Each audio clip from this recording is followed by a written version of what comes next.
कि नमस्कार। प्रॉब्लम कहाँ आ रही है सर? ये सब 17-18 साल के युवा हैं, ये पजल्ड हैं, परेशान हैं। अच्छे एग्जामिनेशन के बाद भी इनके नंबर्स ठीक नहीं आ रहे हैं।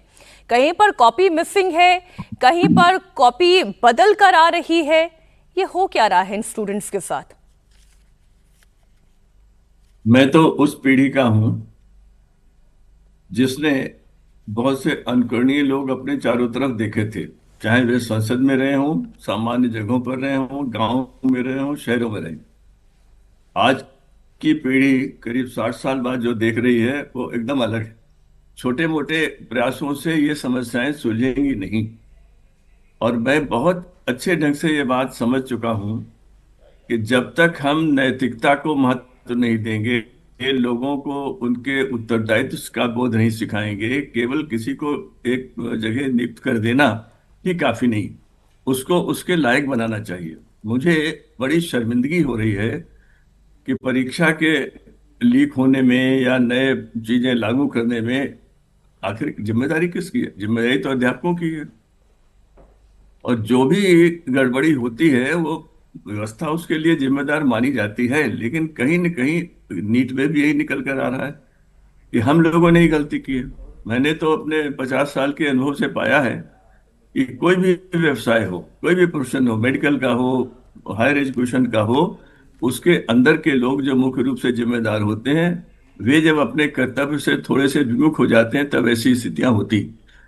मेरे जीवन में जब मैं पढ़ा, मैंने डॉक्टरेट तक पढ़ा, मैं कोई परीक्षा परिणाम लीक नहीं हुआ, कोई परीक्षा की डेट बदली नहीं गई। अगर हम उस समय इतने अच्छे थे, और हाँ, मुझे कभी ये भी पता नहीं लगा कि मेरा पेपर कौन सेट कर रहा है, मेरा पीएचडी का वाइवा लेने कौन आ रहा है।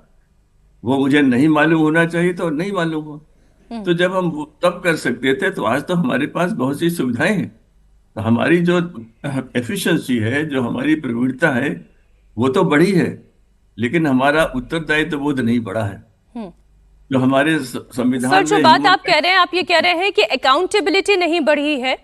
मैं कुछ टेक्निकल इश्यूज आपके सामने इसलिए रखना चाहती हूँ क्योंकि बहुत हाँ, समय तक आप इस एजुकेशन सिस्टम का हिस्सा रहे हैं। तो आप हाँ, बताएं कि बेसिक प्रॉब्लम क्या है? क्या ये ओएफएम, जिसके बात अभी दिग्विजय सिंह कर रहे थे, कि एक ऐसा फॉर्मूला है जो 2014 में अपना कर देखा गया, वो फेल हुआ। 2017 में मुंबई की यूनिवर्सिटी में अपना कर देखा गया, वो भी फेल हुआ। तो ये कोई ऑनलाइन मार्किंग या स्कैनिंग करके और फिर उसको आप करेक्शन के लिए डालें, उससे ज्यादा बेहतर क्या ये नहीं है कि आप ऑनलाइन ही या तो एजुकेशन ले लें, एग्जामिनेशन ले लें? और अगर आप ऑनलाइन एग्जामिनेशन नहीं कर रहे हैं तो फिर इसके लिए और कोई दूसरा ऑल्टरनेटिव क्या है?